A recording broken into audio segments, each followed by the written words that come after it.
All right, from here, I can't see the wheel. He draws his gun, and then, yeah, you try and hit me now. So you couldn't see it with a wide angle lens compared to the human eye, let alone adrenaline. So there are quite a few people saying this. This is the one that got the most traction. Well, the wheels are aimed away from the officer, so he should see that. He could have easily seen that as a clear sign of intent. Here's Don Winslow writing about that. The wheels are fully turned away from the officer. Watch in slow-mo. We will. No intention, in my opinion, to hit anyone. Sole intention based on wheel/steering wheel to leave that scene, not a threat. Look at the wheel. Well, here's the truth. They were aimed at the officer. I don't know if you know. That's why she hit him. Yep. The wheels do then turn, which this officer would have had to witness within 0.79 seconds. That's how long it took from his weapon being drawn and the wheels being turned while she was already on a trajectory to hit him. 0.79 seconds is about how long it took. It would take place. The definition of a split second. The definition of a split second. And so we decided to find the closest vehicle that we could to recreate this scenario. Exact angle, exact distance. I'll be the officer. Josh will be the attempted vehicular homicide assailant. And I can put this one to bed. Again, it matters because the goalposts have been moved, right? They started off with she didn't hit anyone. But we'll go through all of them as to remove all doubt. Here you go, and draw your own conclusions.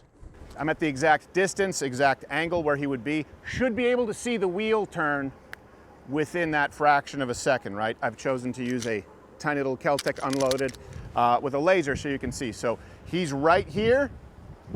All right, from here, I can't see the wheel.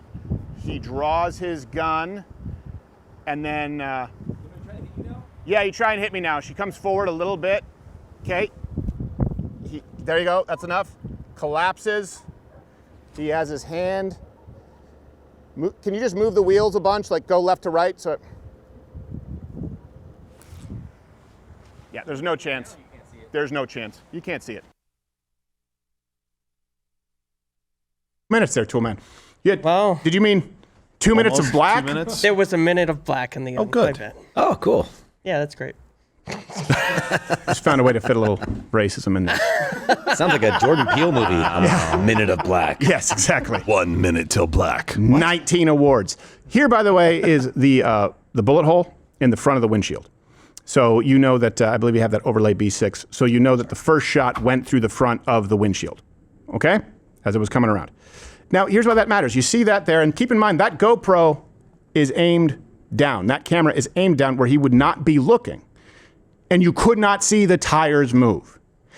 It gets even worse when you understand that most officers and a lot of the military, they're taught one of two different ways. You know, there's a whole argument in the gun community, they're very autistic about front sight focus or target focus. That's why people kind of move to red dots. If you ask any good shooters, they'll say it's a mix of both, right? If you focus on the front sight, the target's a little bit blurry. And if you focus on the target, the sight is a little bit blurry. Depending on the distance, you might pick one or the other. Usually it's a hybrid. And the reason that matters is because it changes your peripheral vision. So you couldn't see it with a wide angle lens compared to the human eye, let alone adrenaline and potential. Focusing as trained on that front sight. Let me show you what that actually looks like and how it affects your vision. Rear sight, front sight, target.